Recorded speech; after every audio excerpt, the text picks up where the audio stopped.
Tô gravando, então.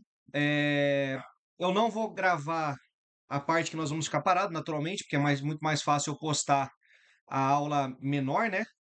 E aí, depois, se vocês tiverem o desejo de voltar e assistir essa explicação, né? Ou as pessoas que não estão participando da aula hoje quiserem também assistir, fiquem à vontade lá, tá bom? Todo esse material vai estar postado na nossa plataforma lá. Então, vamos aos trabalhos, meu povo. Pessoal, antes de nós entrarmos especificamente no assunto dos protocolos de tomografia, conforme eu tinha falado com vocês, eu identifiquei algumas coisas, né? Porque eu tenho acompanhado os questionários que vocês fazem, né? Eu não sei, eu mandei uma pergunta no grupo lá, nem todos me responderam ainda, mas eu queria saber se vocês têm acesso ao feedback que eu dou para vocês. A Aldine falou que não, o Pedro falou que sim, né? Rafael e Fabrício, vocês recebem as minhas respostas aí ou não? Bruno, para mim não está parecendo que elas foram corrigidas. Tem uma Tá. questão, tem só uma questão que está um feedback, mas não está o resultado do questionário, quantos pontos foi É, feito. tem algumas que só sai a pontuação, professor. A maioria. Isso.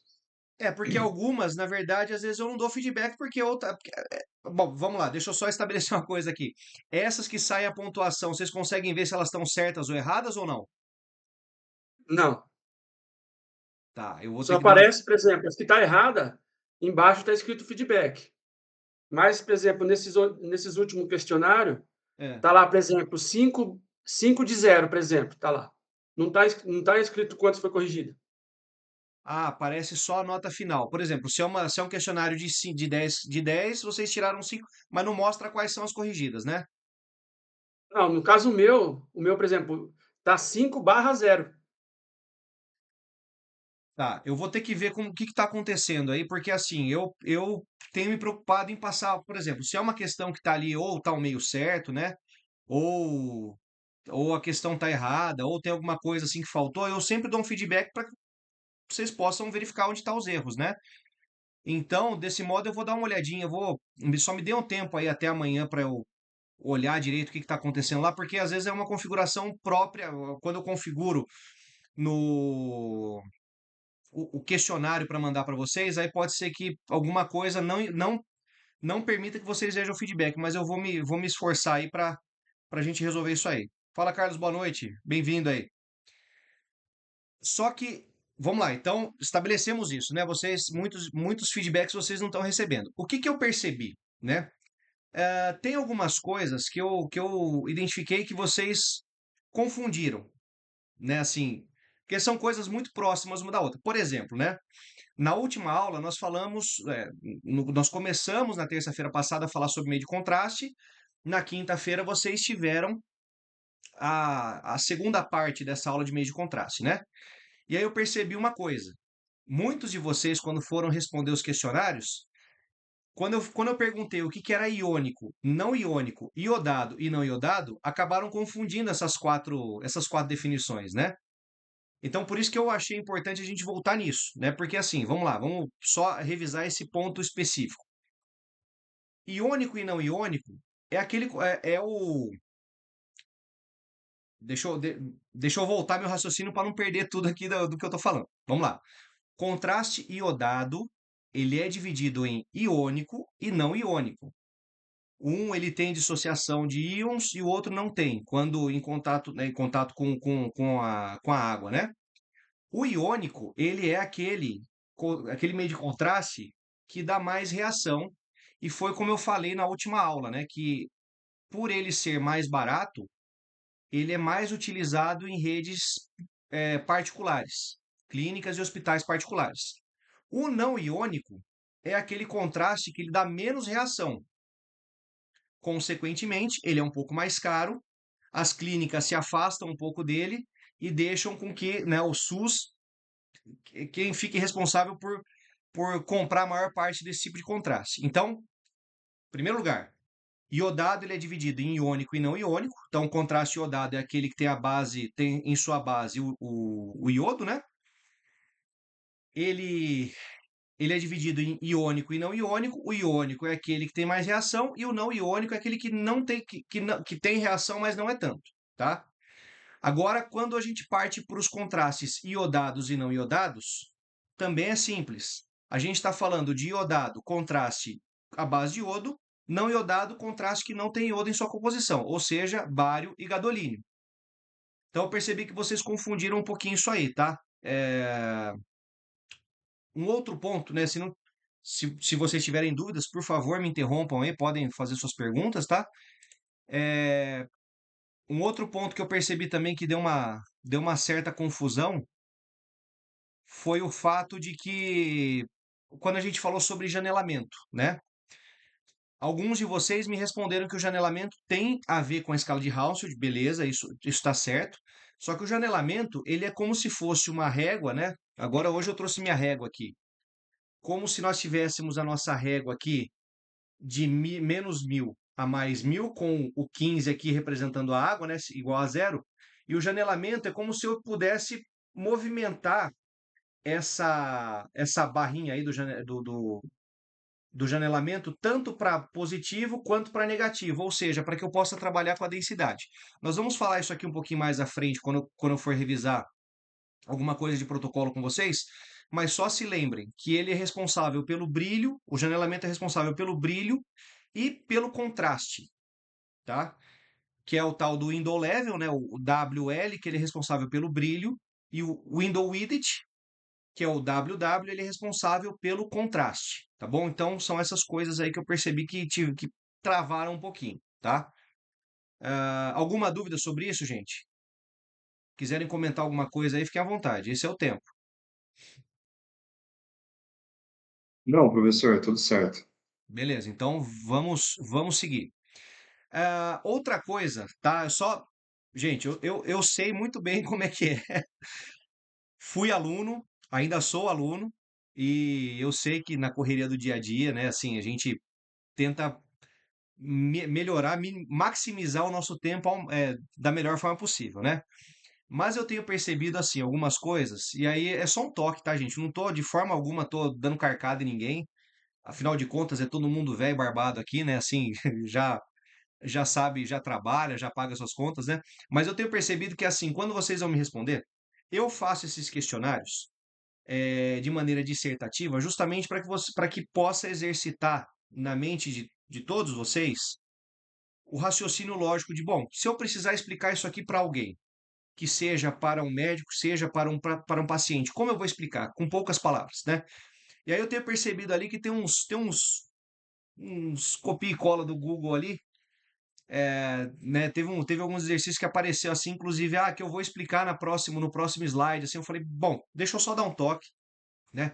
Eu espero que quando vocês respondam essas questões, vocês respondam com as palavras de vocês, justamente para que vocês possam exercitar essa maneira de falar, né? Não quero, assim, não precisa ser em termo técnico, tá, gente?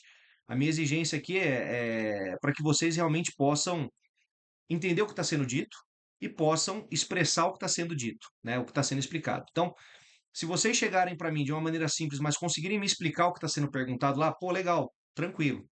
Não preciso, como eu falei, não preciso de termos técnicos, não preciso de nomes mirabolantes, eu só preciso que vocês me expliquem o que está sendo pedido lá, tá bom? Se de repente tiver alguma dificuldade, dá um toque, ô professor, pô, não estou conseguindo entender direito, mas evita o copia e cola do Google lá, porque, rapaz, às vezes aparecem umas respostas que são muito completas, é claro, mas que muitas vezes não tem, chega até o ponto de não ter muito a ver com o que nós estamos conversando, né? Tem alguma coisinha ali, sim, né? Mas assim, acaba fugindo um pouco do nosso foco aqui da aula. Então, por favor, quando forem, se de repente acharem interessante fazer um copia e cola de alguma coisa, pô, pode, né? Mas leiam se aquilo lá está de acordo e deem a interpretação de vocês, que seja em poucas palavras, seja em 3, 4 palavras, mas eu quero sentir de vocês como está sendo a absorção do conhecimento, tá bom? Combinados isso aí, vamos aí à nossa revisão e à nossa explicação de hoje, tá? Alguns dos conceitos que eu vou falar aqui hoje, nós já conversamos em outras aulas, né? Eu preciso dar uma certa acelerada com o conteúdo, porque na verdade nessa disciplina, nós teremos 15 aulas somente, tá? E aí nós temos mais uma disciplina com 10 aulas, que aí é onde a gente vai falar especificamente sobre protocolos, tá? Tanto que esse mini curso aqui, né, esse material de mini curso aqui, foi um material que eu preparei para especificamente para a aula de hoje, mas a gente vai destrinchar ele na próxima disciplina. Então a gente vai tratar sobre algumas coisas aqui de maneira um pouco mais rápida, e aí na próxima disciplina, né, daqui a algumas semanas, a gente vai destrinchar mesmo, vai ver imagens sobre cada protocolo, o que cada coisa faz ali e tudo mais, tá bom? E então a minha revisão vai ser baseada em cima do que nós já estamos conversando aqui, tá? Mas só para a gente relembrar um pouquinho a respeito do que nós falamos na última aula não, né? Na verdade, nós entramos na terça-feira passada e na quinta nós falamos sobre meio de contraste. Então, só para relembrar algumas coisas, o meio de contraste são algumas substâncias que são injetadas no nosso corpo, né, no nosso organismo, para que ele possa dar um destaque para determinadas estruturas, sejam elas estruturas propriamente ditas do nosso corpo, né? Alguns canais, alguns tubos aí que nós temos no nosso corpo, seja para identificar alguma patologia, alguma fístula, estenose, né? Qualquer coisa que não deveria estar daquela maneira e está, e o contraste vai ajudar a gente a identificar esse tipo de problema, tá? Essa alteração patológica ou não, tá certo? Dentre os meios de contraste, o que nós temos? Nós temos os iodados e os não iodados, sendo que os iodados são aqueles que possuem iodo em sua composição. Os não iodados são os que não possuem iodo em sua composição, e nós os conhecemos como bário e como gadolínio, tá? O bário usado especificamente no raio-x para que possa ser visualizadas estruturas principalmente do trato gastrointestinal, tá? Desde que não haja nenhum tipo de perfuração, porque se tiver algum tipo de perfuração e o bário vazar para fora desses tubos aí, infelizmente, pode ser que a pessoa vá de arrasta para cima, né? A pessoa pode até ir a óbito se o bário vazar para algum lugar que não deveria vazar, tá? O gadolínio, mais utilizado em ressonância magnética, tá? Dos três tipos de meio de contraste, ele é o que dá menos reação, apesar de ainda assim dar algum tipo de reação, tá? E aí nós temos o iodo que nós estamos tratando especificamente aqui nessa disciplina de tomo, tá?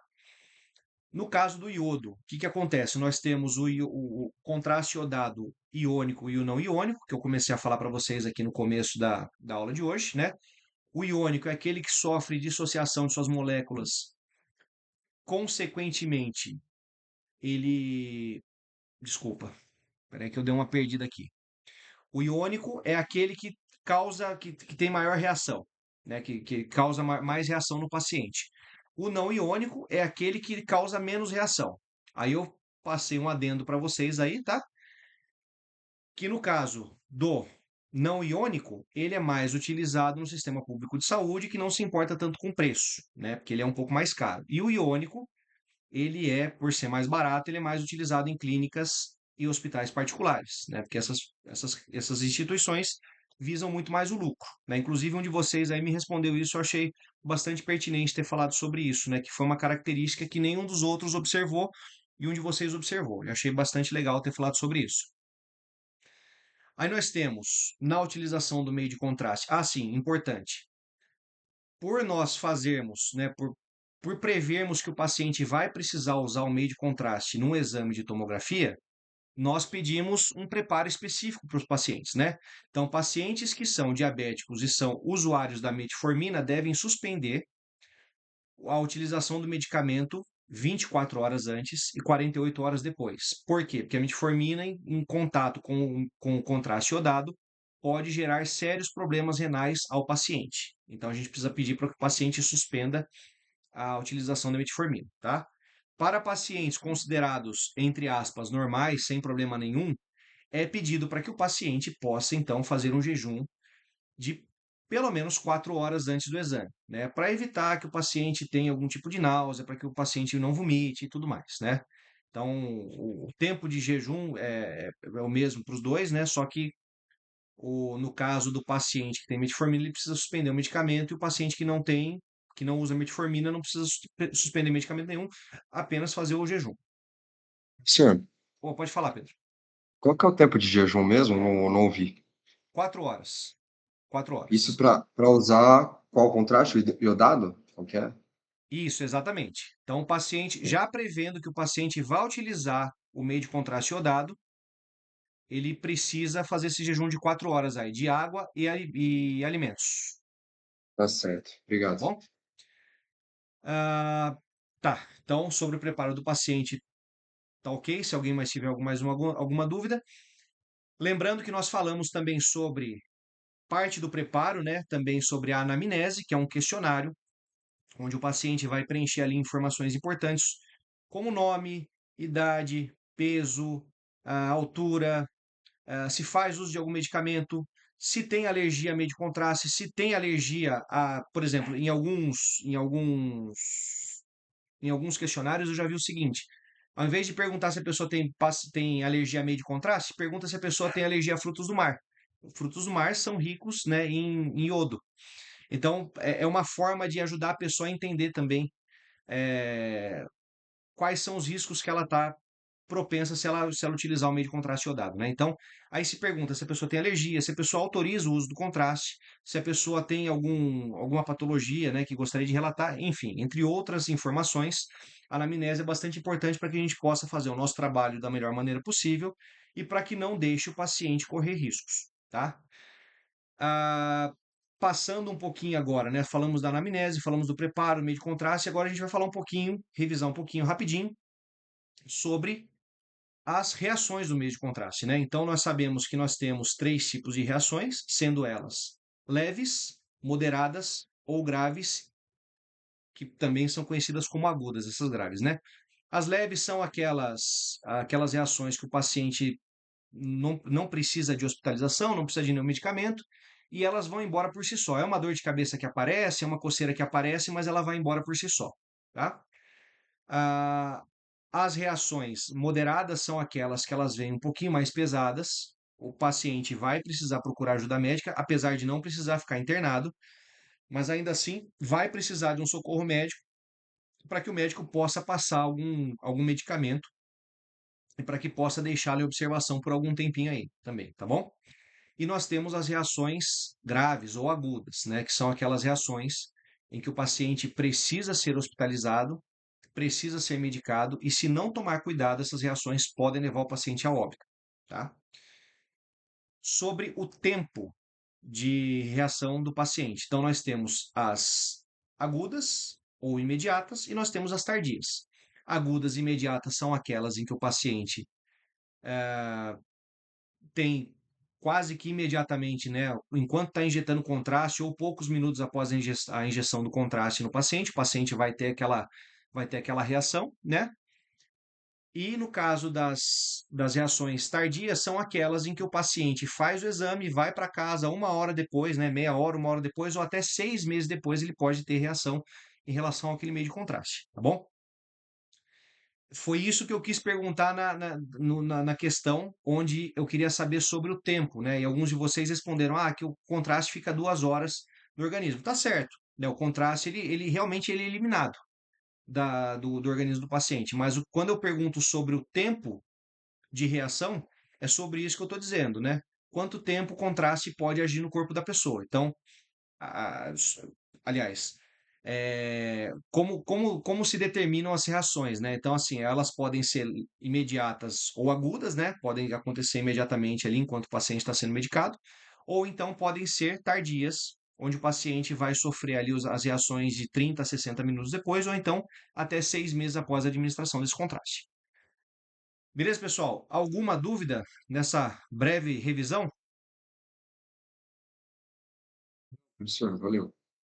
Beleza. Vamos lá, então. Carlos, Fabrício, Rafael, tudo certo? Posso seguir aqui? Beleza, vamos em frente então. Entrando na nossa matéria de hoje, vamos falar um pouquinho aí sobre algumas partes do equipamento, que vai ser especificamente a primeira parte da nossa aula e o questionário que vocês vão ter também. Então, os tomógrafos atuais, eles são, como que eu posso dizer? Eles são designados pelo número de canais, né?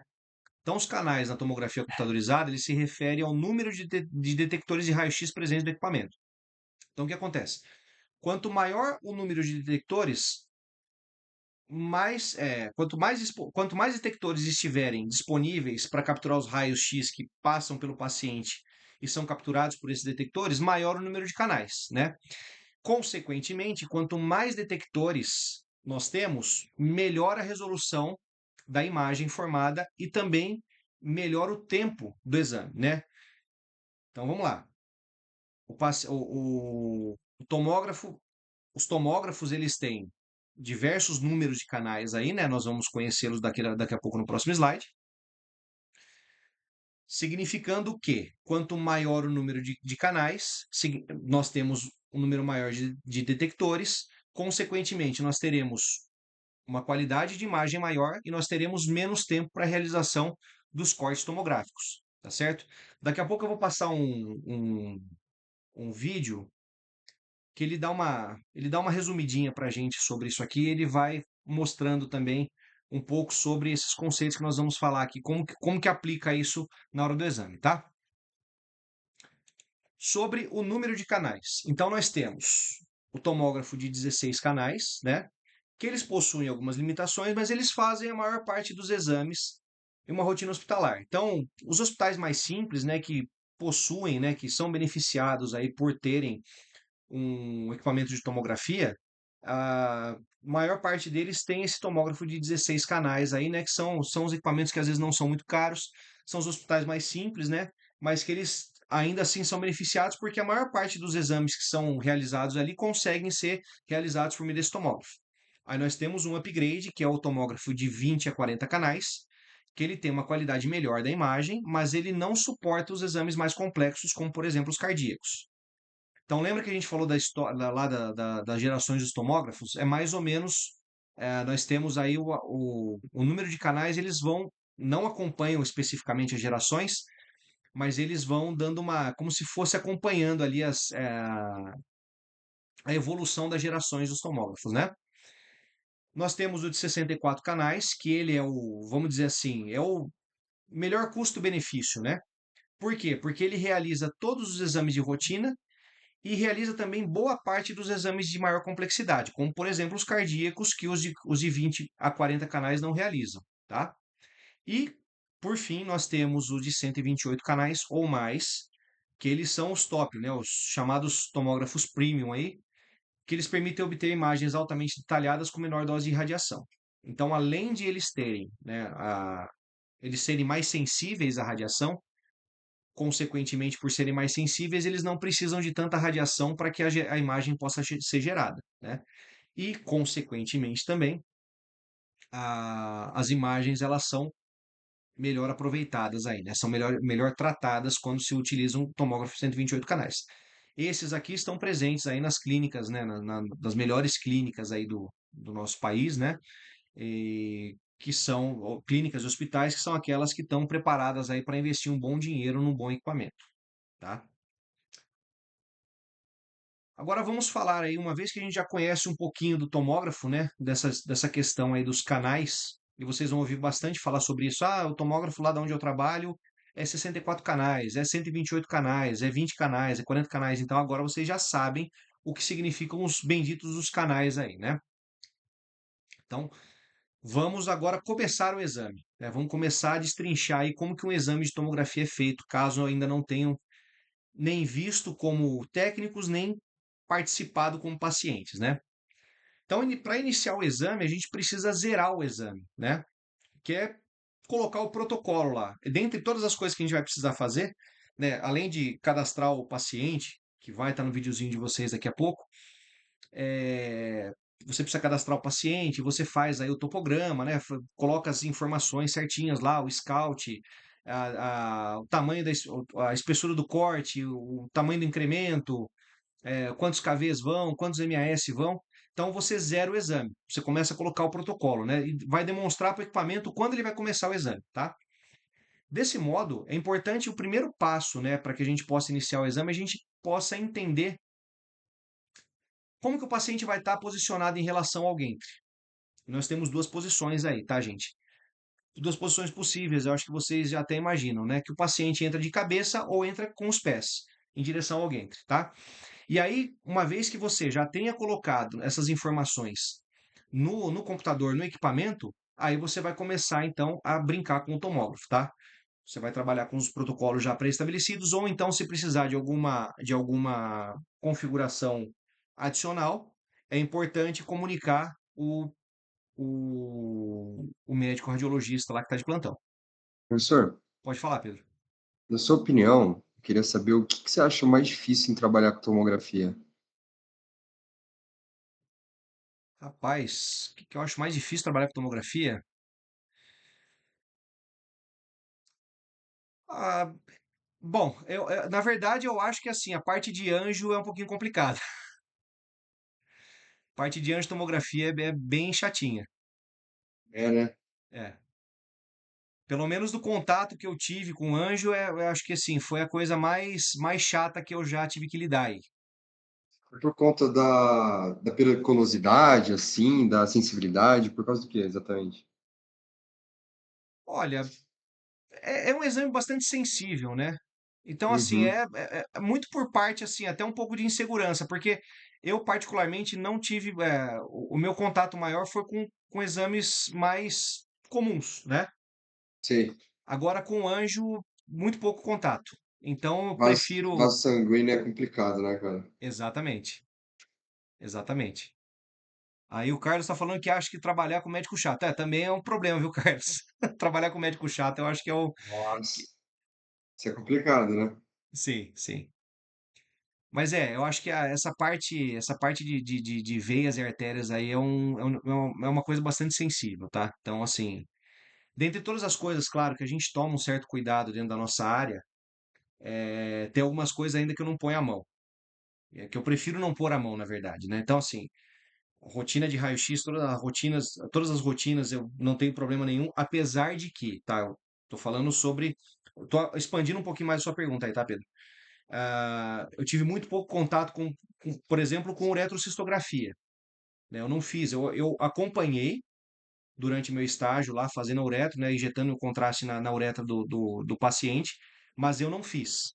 Mesma coisa a anjo mais ali acompanhando do que botando a mão na massa mesmo, tá? A angiografia, ela é num arco, não é? Ou não? É, Ela é no ali tubo no também? Samaritano onde eu estagio, eles fazem no próprio tomógrafo, tá? A gente Ah, faz, entendi. a gente faz ele no próprio tomógrafo. Entendi. Beleza? Respondida a pergunta aí? Sim, valeu. Tranquilo. Vamos dar sequência aqui então. Ah, tá, então falamos aí sobre iniciar o exame, né? Agora vamos para a próxima parte. Peraí, cadê? Ih, eu acho que eu perdi aqui. Devo ter perdido algum ponto aqui. Bom, mas ainda falando sobre essa questão do posicionamento do paciente, né? Nós temos dois posicionamentos possíveis, tá? Normalmente nós vamos ver esse termo como em inglês, né? Como cabeça primeiro ou pés primeiro, mas em inglês nós vamos ver head first, né, que é a cabeça primeiro. Então a cabeça vai entrar primeiro em direção ao ventre. Head first, cabeça primeiro. E o feet first, que é pés primeiro. Então o paciente ele entra. Aí vai muito do técnico, tá? Tem técnicos que preferem aplicar, por exemplo, o protocolo estabelece uma coisa, né? O protocolo estabelece que o mais fácil de repente seja entrar com, né, vou fazer uma suposição aqui. Você vai fazer o exame de crânio. O que é mais lógico você fazer? Entrar com a cabeça primeiro. Mas aí o técnico que está te ensinando lá resolve que é mais fácil entrar com os pés primeiro para que ele passe com os pés inteiros, com o corpo inteiro para que depois faça os cortes tomográficos no crânio. É coisa do técnico, né? Então assim, mas o protocolo estabelece, os protocolos estabelecem isso aí. Ou cabeça primeiro, head first, ou feet first, que é pés primeiro, tá? Eu não sei onde foi parar meu slide que falava essa terminologia, mas vamos lá. Então tá. Aí nós vamos começar o exame propriamente dito dentro dessas informações. Vamos dar a informação para o equipamento se é fit first ou head first. Vamos colocar os protocolos e aí nós vamos começar a falar sobre os protocolos. Mas antes disso, deixa eu revisar com vocês uma coisinha aqui, que inclusive nós vamos trabalhar, nós não vamos inserir isso especificamente nos protocolos, mas eles estão lá de alguma forma, porque nós vamos inserir outros parâmetros, tá? O parâmetro de revolução é uma configuração já adicionada no equipamento, né? Só para a gente relembrar que a revolução é o giro de 360 graus do conjunto tubo-detectores que estão dentro do gantry em 1 segundo em média. Então, é um giro muito rápido. O que nós conseguimos programar por meio aí quando nós estamos falando sobre espessura e incremento, é o pitch, né? O pitch ele é o deslocamento da mesa dividido pela espessura do corte em milímetros, tá? Então, quando a gente vai fazer, vocês vão entender que o incremento ele está relacionado ao deslocamento da mesa e a espessura do corte está relacionado à configuração que nós vamos colocar na máquina lá para que a gente possa fazer o corte dependendo do tamanho que nós precisamos, né? Então, quando o pitch ele é maior do que 1/1, a quantidade de radiação ela é reduzida, tá? Quando a quantidade quando a quantidade da radiação é reduzida, nós aumentamos o ruído da imagem, consequentemente, né? Então, é aquela imagem que ela tende a ficar mais embaçada, tende a ficar mais granulada e tudo mais, tá? Ou seja, o pitch maior do que 1/1, nós vamos ter menor radiação e maior ruído na imagem, tá? Só que eu falei para vocês algumas aulas atrás que nós temos um artifício, né? Também que é uma programação aí no próprio equipamento, que é a interpolação. Então, enquanto nós temos o pitch, que sofre aí os efeitos, né, do deslocamento da mesa e da espessura do corte, nós temos a interpolação que vem para corrigir isso aí, tá? Então, a interpolação, ela é de fato, ela é uma compensação, tá? E essa compensação, nos primeiros 180 graus, ela tá ali, mas ela não tá agindo, né? Por quê? Porque realmente vai haver essa redução aí da radiação, só que quando vai para os 180 graus finais aí do giro do Gantry, a interpolação entra, ela equilibra a radiação e faz com que o ruído da imagem diminua. Então, ela aumenta a radiação não de maneira a prejudicar o paciente, mas ela aumenta os parâmetros para que eles possam ficar reguladinhos ali. Pode falar, Carlos. Pô, esse pitch aí de 1/1 é o corte mais fino que existe? É isso? Não. Esse pitch de Tem um corte sobre mais um, fino? esse pitch de 1/1, na verdade, Carlos, ele é o seguinte: é a razão. Né? Quando a gente está aprendendo lá sobre equação na escola, a gente aprende sobre razão e proporção. Lembra disso ou Sim, não? sim, a fraçãozinha lá. Exatamente. Então nós temos uma fração aqui. Esse 1/1 significa que o pitch ele tem que ser. O resultado dessa fração tem que ser 1/1, tá? Só que existem casos, por exemplo, que a gente vai ter uma espessura de corte um pouco maior e o deslocamento da mesa um pouco menor. Então isso aqui vai ficar desequilibrado. Então a razão pode ser de, por exemplo, de 4/2. E aí nós, Ah, consequentemente, vamos ter. Então, esse 1/1 ele não tem. Como que eu posso explicar de uma maneira fácil? Esse 1/1 não significa 1 milímetro sobre 1 milímetro. Ele só é uma equação para que a gente possa entender que ele tem que estar igual. É a mesma professor, coisa se eu tivesse. Oi? Pode falar, desculpa. mas significa melhor resolução de imagem e maior radiação para o paciente? Alguma coisa assim ou não?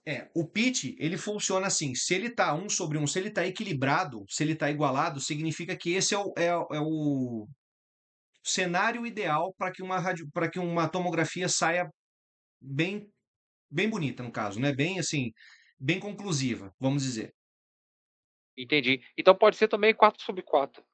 Seria também a Exatamente. mesma coisa. Exatamente. Entendi. Porque a gente trabalha com, por exemplo, a gente trabalha com cortes tomográficos com menos de 1 milímetro, a gente viu nas aulas anteriores, que as gerações mais recentes de tomógrafo, elas têm a tecnologia submilímetro, né, que você consegue cortar fatias tão finas que você trabalha com fatias menores do que 1 milímetro.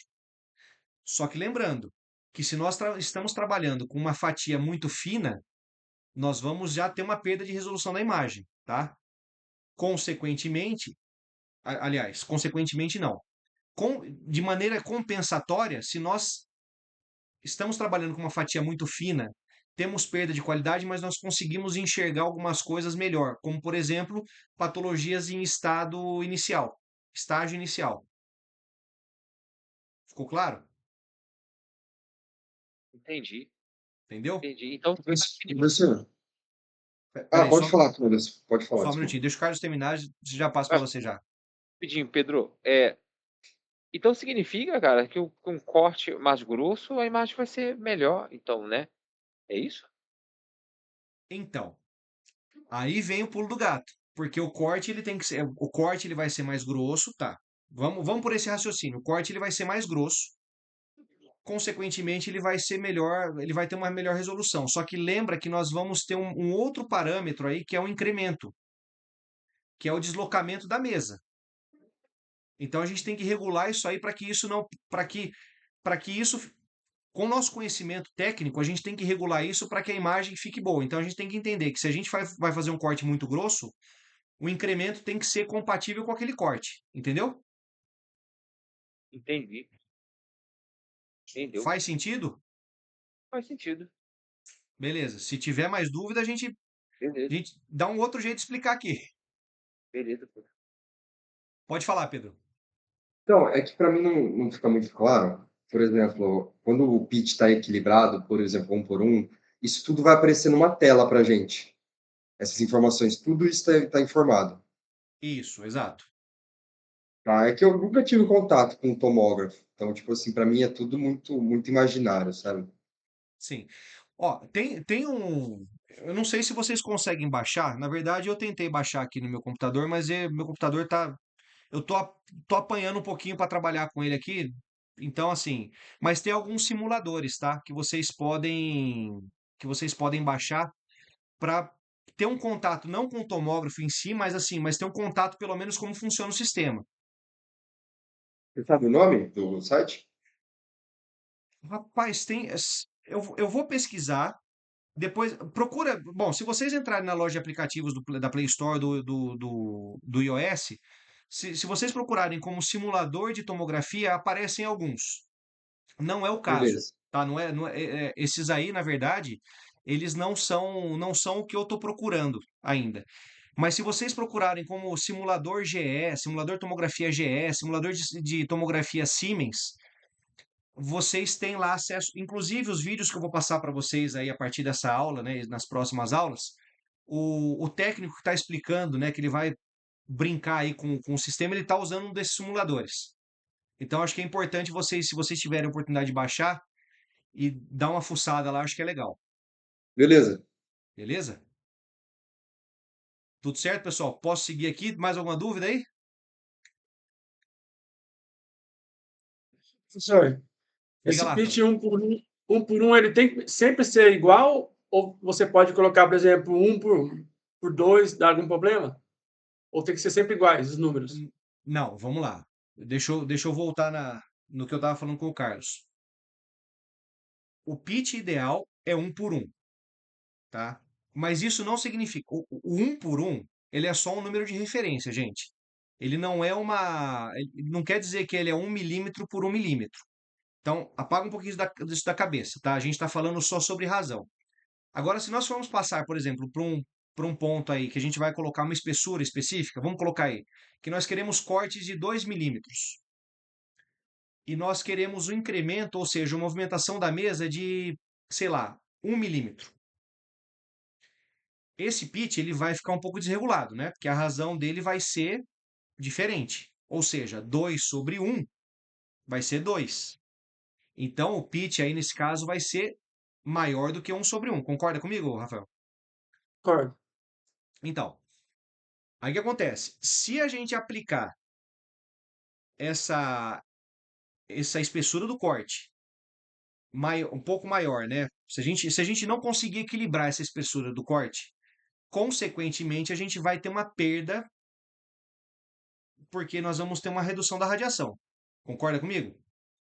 Sim. Tá. Aí o que acontece? O próprio equipamento possui um mecanismo onde ele faz a interpolação, ele faz a compensação. Opa, identificou que existe um pitch maior do que 1 sobre 1. que o equipamento vai pensar? Preciso fazer interpolação. Então, é claro, né, que a gente não vai saturar o bicho, né? Não vai saturar o tomógrafo lá também, a ponto de a gente não conseguir regular isso aqui, né? A gente não vai colocar lá um corte de 10 centímetros por um centímetro de deslocamento da mesa, de forma alguma. Mas como a gente vai ter uma variação pequena, né, da espessura do corte com o deslocamento da mesa, o equipamento ele entende que ele precisa fazer essa interpolação, tá? Ficou claro ou ainda tem dúvida, Rafael? Agora eu entendi. Tá, então, Obrigado. beleza. Professor, tipo assim, essa interpolação eu posso usar também para poder arrumar ele?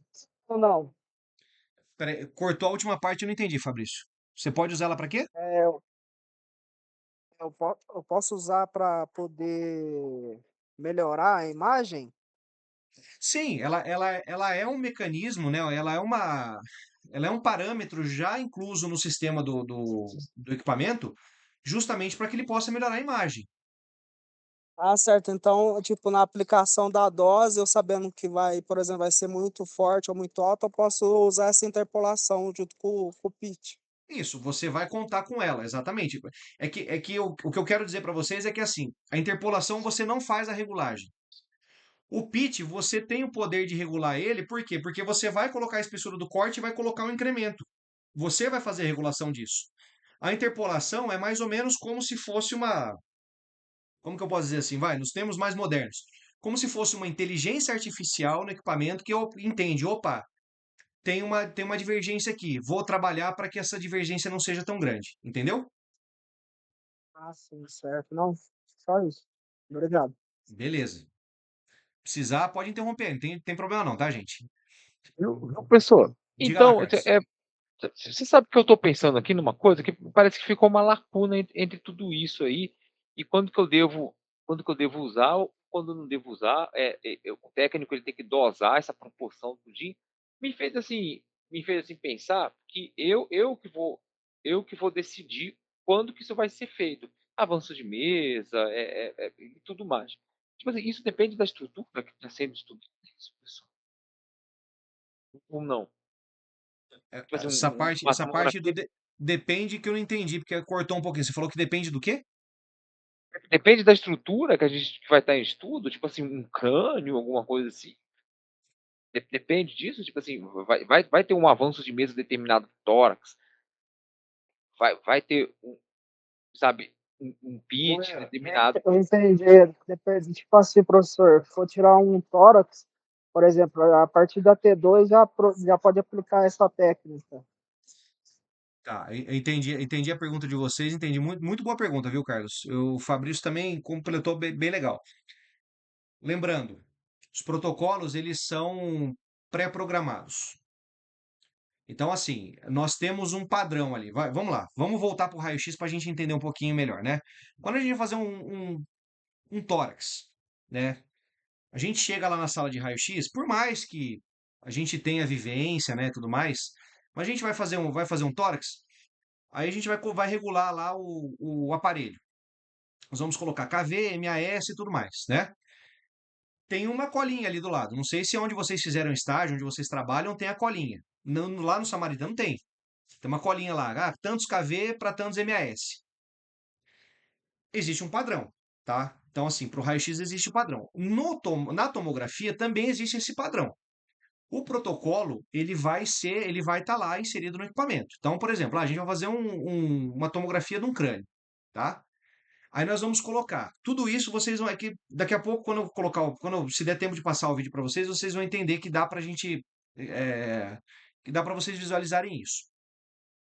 Então assim, esse crânio com contraste ou sem? Nós vamos fazer exame de crânio, mas é para visualizar o parênquima cerebral ou é para visualizar a parte óssea? Então tudo isso a gente vai regulando, tá? Então, por exemplo, mas eu quero ver, por exemplo, é um protocolo para verificar um AVC. Opa, é um AVC?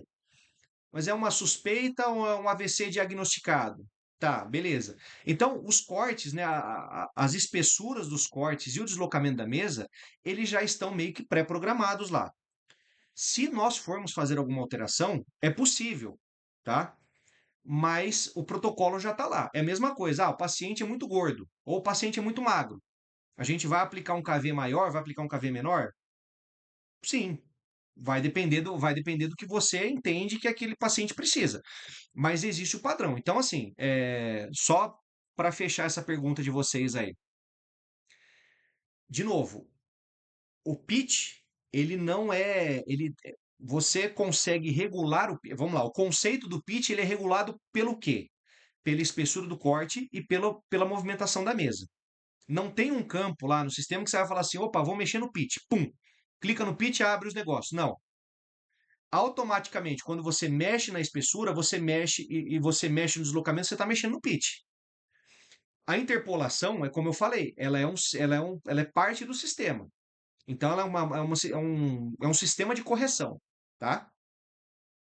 Ficou claro? Diminuiu a lacuna? Aumentou a lacuna? Não, professor, ficou. Isso aí tem que meio que ver, assim, né? Tem que só vendo mesmo com a máquina funcionando, né?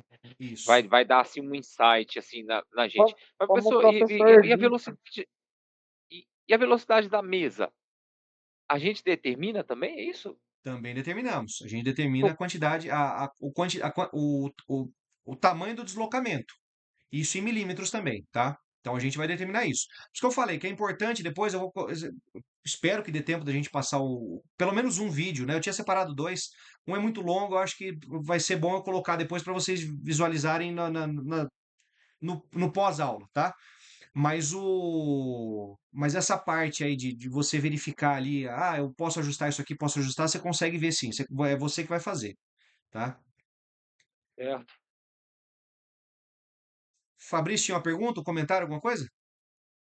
não, só isso mesmo, que nem, por exemplo, se for mais para osso ou mais para víscera, né, ou veia, ou artéria, eu posso usar ele a favor, tipo, já é um diagnóstico disso, eu vou aumentar ele para melhorar essa imagem, que vai ser mais o diagnóstico, certo? Exatamente. E aí nós vamos, assim, eu não quero dizer que eu vou complicar isso, tá? Porque na verdade não é assim, são ferramentas que vão nos facilitar, mas eu vou explicar algumas ferramentas que vocês podem utilizar depois, né? Como os filtros, como o próprio janelamento, como outros artifícios que você utiliza para que você possa visualizar melhor as estruturas. Lembra, lá no raio-x a gente vai com o mouse, a gente escurece, a gente clareia, a gente corta, a gente aproxima. Aqui não, aqui a gente já meio que dá as diretrizes para que o exame já possa sair legalzinho no final, entendeu? Então vamos dar sequência aqui, que aí aos poucos a gente vai chegando. Se tiver muito rápido, gente, eu vou mais devagar, não tem problema, tá? O importante é vocês saírem daqui sem dúvidas. Se vocês falarem, não, professor, tá indo legal, vocês vão determinando para mim aí como é que tá sendo, tá? Bom, Sim. vamos dar uma sequenciazinha aqui, né? Só para vocês entenderem alguns parâmetros com os quais nós trabalhamos, esse tipo de coisa aqui, ó. Agora eu vou falar sobre algumas coisas que nós não mexemos, né? Que é o pixel. O pixel tá lá, a imagem vai ser formada por pixel. Pixel é o menor ponto da imagem, e aí nós vamos ter, né, a união dos pixels, né, que ele vai ser formado por linhas e colunas, eles vão formar a matriz. A matriz é algo que também já está no equipamento, tá? Apesar de que a gente consegue dar uma mudada aí, a gente consegue mexer na matriz, não no protocolo, inclusive eu não vi nenhum vídeo que mostre como a gente faz isso, tá? Mas a gente consegue, por exemplo, diminuir, né, ou aumentar o nosso campo de visão, a nossa matriz, de acordo com o estudo que nós vamos fazer.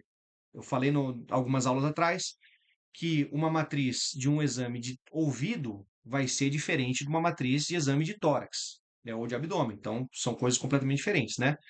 Mas a matriz, junto com o pixel, eles são responsáveis pela resolução da imagem, tá? Então, quanto maior a matriz, maior a resolução espacial da imagem, tá? Então, o poder do processamento do computador vai ter que ser maior também, tá? Consequentemente, quanto mais novo o equipamento, maior vai ser a matriz. Se eu não me engano, acho que até atualmente trabalha com 512 por 512, os equipamentos mais modernos. Depois eu posso trazer essa informação para vocês, tá? Aí nós falamos sobre o FOV, né? Já falamos aí, acho que na aula passada ou na anterior, que é o nosso campo de visão. Mais uma vez nós temos a diferença das matrizes aí, né? Então, só para relembrar, o FOV é o Field of View, ou campo de visão. Ele é composto por linhas e colunas da matriz de visualização e é o tamanho máximo do objeto de estudo dentro da matriz, tá? Assim, foi nesse slide aqui que eu fiz a comparação, né? Que um exame de ouvido ele vai ter um campo de visão menor do que um de um abdômen, por exemplo. E aí vocês percebam nessa imagem que eu estou apresentando para vocês aqui, pelo menos aos meus olhos, a matriz grande você consegue ter uma melhor visualização, você consegue definir mais as estruturas do que uma matriz pequena, né? A matriz pequena ela fica com alguns pontos ali muito bem colocados aí pelo Carlos, a palavra lacuna, né? Tem algumas lacunas. A matriz grande ela é melhor preenchida e nós conseguimos ter acesso a informações que nós não temos na matriz pequena. Por isso que a gente precisa dosar bem qual que é a matriz que nós vamos utilizar, se é uma matriz grande ou uma matriz pequena, tá bom? Aí nós temos, só revisando de novo aí a questão do janelamento, né? O janelamento, nós sabemos que o nosso olho ele distingue aí de 60 a 80 tons. Os computadores aumentam esse nosso campo de visão para 1024 tons, né? Com isso a gente consegue, como eu falei, vou pegar minha régua aqui, brincar com a escala de Hounsfield, tá? Lembrando aqui, minha régua, ela funciona como uma escala de Hounsfield, onde o 15, a metade da régua, equivale ao zero. O zero, lembrando que é a densidade da água, né? Do 15 para zero, nós vamos ter aí, né, do zero, vamos lá, usando a régua aqui, do 15 para o zero, nós vamos ter as densidades negativas, que são as menores densidades, né? Então, partes moles, partes moles, gordura, ar, etc. E do 15 em diante, do 15 ao 30, representando aí do 0 ao mais 1000, nós temos as estruturas mais densas, né? Que são as que aparecem mais brancas aí no raio-x, tá? Então aqui nós temos um exemplo de um janelamento que foi feito para que a gente pudesse enxergar os brônquios e os bronquíolos dentro do parênquima pulmonar. É exatamente o mesmo corte, porém o de cima ele não foi feito um janelamento apropriado para verificar essas estruturas. No de baixo você vê que o branco ele está saturadão lá, né? Tá só parte branca, mas você consegue enxergar muito bem aqui essas ramificações aqui do pulmão, que é o propósito dessa imagem aqui. Por isso que eles fizeram esse janelamento aqui, tá?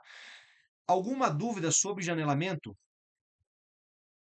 Que eu vi que nos exercícios alguns tiveram algum desafio para responder essa questão. Você pode repetir de novo essa última explicação que você deu? Por Com a favor. régua ou sem a régua? Com a régua, com a Com a régua. régua, vamos lá. Imaginem que a nossa régua é a nossa escala de Hounsfield, tá? Olhando para essa imagem, olhando para a minha régua, nós temos aqui do 0 ao 15. O 15 é o nosso ponto médio. Água igual a zero, que é o ponto médio da escala de Hounsfield, tá? Do 0 ao 15, nós temos as densidades negativas, que são as coisas menos densas, as estruturas isodensas, no caso, né? Gordura, ar, partes moles, né? Por exemplo, o parênquima pulmonar, ele vai estar do 15 para trás, né? Do 15 para o zero aqui. Percebe que ele na imagem aqui, se vocês olharem, ele vai estar bastante escuro. É um cinza, mas ele vai estar um cinza bastante escuro, né? Do 15 ao 30, nós temos a representação aí das estruturas mais densas, ou seja, do 0 ao mais 1000, que são aí partes moles mais densas, ossos e meios de contraste, tá? Então agora eu vou largar a régua aqui para voltar para a explicação no nosso slide. Pensando nesse exemplo da régua, na imagem de cima, nós temos uma imagem que ela tá legal, ela é visível para algumas coisas. Por exemplo, nós conseguimos discernir aí nessa imagem de cima arcos costais muito bem. Nós conseguimos ver alguma coisa de diferente no coração desse paciente, né? Nós vemos que ele tem ali algumas estruturas mais densas e menos densas no próprio coração. Nós conseguimos discernir o parênquima pulmonar e um leve tracinho ali de uma coisinha branca no pulmão. Num primeiro momento você fala, nossa, deve ser algum problema ali. Opa, mas vamos janelar para a gente ver o que pode ser isso aqui realmente. Quando a gente faz o janelamento para saturar esse branco aí, para saturar essas estruturas hiperdensas, no caso, né, as estruturas mais densas do nosso organismo, nós percebemos que todas as estruturas elas vão tender ao branco, porque elas são muito densas, né? Aliás, é que elas são densas, você está saturando a cor branca, elas vão se tornar mais brancas ainda. Só que o que estava oculto ali, que são os brônquios e os bronquíolos, eles vão começar a aparecer. Por quê? Porque eles são estruturas menos densas, só que quando a gente trabalha com a saturação das cores, eles começam a aparecer mais. Então, só para a gente relembrar, nesse caso aqui nós temos dois parâmetros, o WW, que é o Window Width, e o WL, que é o Window Level. O Window Width, ele é responsável pelo contraste, que é a largura da janela, tá? Então, voltando para a régua, é como se nós tivéssemos uma janela curtinha aqui, por exemplo, entre 14 e 16, e nós fizéssemos isso. Nós aumentássemos a largura da janela. Passando para o exemplo do nosso slide, nós estamos aumentando a janela de densidade. O window level, ele é uma escala numérica também, só que nós aumentamos. Bom, é o level, né? É o nível. Nós estamos aumentando o nível de brilho. Então percebam que nessa imagem de baixo, que ela foi bastante saturada, o que eles fizeram? Eles trabalharam muito com o brilho, né? Eu não sei se eu falei com vocês na semana passada, mas é como se nós estivéssemos mexendo com o controle da TV. Se a gente está mexendo com o controle lá e está mexendo no brilho, a gente deixa a imagem muito clara e passa a enxergar coisas que nós não estávamos enxergando, só que a gente perde qualidade em outras, né?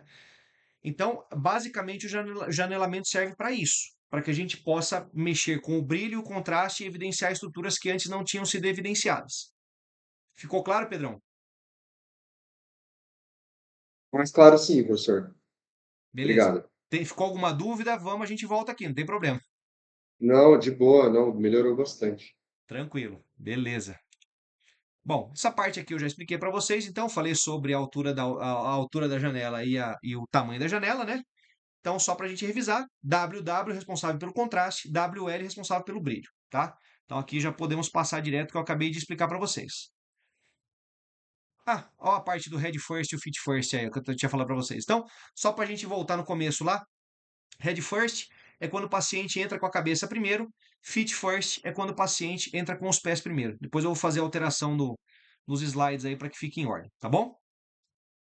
Ah, outra coisa bastante importante antes da gente passar para o nosso questionário é isso aqui. O paciente ele tem algumas posições possíveis dentro do tomógrafo, tá? A gente sabe que o paciente vai fazer o exame deitado, né? Só que a gente é chique, nós somos chique, nós vamos falar como técnicos em radiologia, né? Então esse paciente ele vai estar em decúbito ventral, lateral ou dorsal. As posições possíveis dentro de um tomógrafo são DDH, que é decúbito dorsal horizontal, DV, decúbito ventral, DLD, decúbito lateral direito, ou DLE, decúbito lateral esquerdo. Uma coisa importante sobre isso aqui, gente. Existem alguns protocolos que vão dizer assim: ah, o paciente precisa estar em decúbito dorsal. Tá, só que às vezes o paciente tem uma patologia que não permite ficar deitado de costas. Então a gente faz uma mudança. Por isso que eu falei que existe o protocolo, mas a gente pode fazer uma alteração, né? Porque assim, de repente o médico ele precisa ver uma estrutura que no protocolo diz que o paciente precisa estar deitado de costas ou de barriga, né? Ou em decúbito dorsal ou em decúbito ventral, só que a gente precisa fazer o posicionamento na posição contrária. Então, por exemplo, membros superiores, parte de braço, de antebraço e punho, normalmente é feito em decúbito ventral, para que o paciente possa ficar com o braço nessa posição, né? Ele vai como se fosse fazer um PA, né? Só que se de repente o médico pedir para que ele faça ao contrário, que ele faça o paciente deitado em decúbito dorsal, a gente pode fazer essa alteração, desde que seja necessário, tá? Então o protocolo ele está lá, ele existe, mas a gente precisa fazer as adaptações necessárias para que possa atender não só o pedido médico, como também a necessidade do paciente. Beleza, pessoal? Alguma dúvida até agora?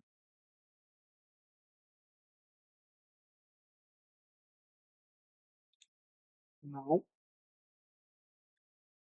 Então tá, ó. Vou fazer o seguinte, ó. São 8h07 agora. Oi, pode falar, Rafael. Sobre o janelamento ainda. A imagem a gente pode clarear ou escurecer ela depois de feito o exame ainda? Ou não? Você Para a gente pode. ver, vamos supor, pra gente ver a estrutura melhor. Tipo, você fez um exame com pitch baixo. Aí você quer ver essa imagem melhor. Você pode aumentar isso pelo computador ou não? Tem jeito. Sim, você, na verdade, você consegue fazer no pós-processamento da imagem, você ainda consegue fazer algum tipo de alteração, né? Você não consegue mexer mais no protocolo, mas assim, você consegue, por exemplo, preciso clarear isso aqui um pouquinho, preciso fazer um corte diferente, preciso montar isso de maneira diferente, você consegue mexer sim, Ah, tá. tá É bom? exatamente igual no raio-x, por exemplo. É, o pós é igual ao raio-x, né? Tá bom, então. Beleza? Obrigado. Pessoal, vou fazer o seguinte então, ó, são 8h08. Vou postar para vocês aqui o link dos exercícios dessa primeira parte. Façam ele até as 8h30, tá?